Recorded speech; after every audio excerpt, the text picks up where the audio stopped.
Welcome. If you want to stay on top of your support requests on Instagram, especially with the latest update on PC, you're in the right place.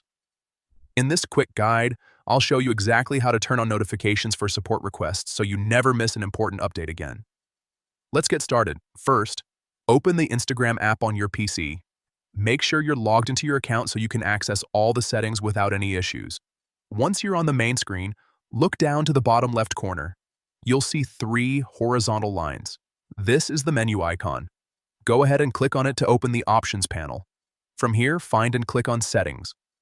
This will take you to a new section where you can control everything related to your account. Inside Settings, look for Notifications and click on it. This is where you manage all the alerts you receive from Instagram. Next, click on Push Notifications. This section allows you to customize exactly which notifications you want to receive in real time.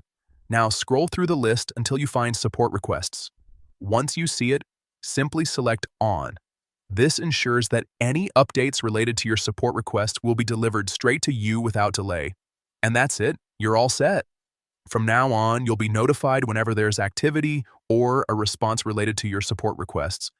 Keeping these notifications on is a great way to stay informed and respond quickly if needed, especially if you've reported an issue or are waiting for help from Instagram. If this guide helped you out, feel free to check out more tips to make the most of your Instagram experience.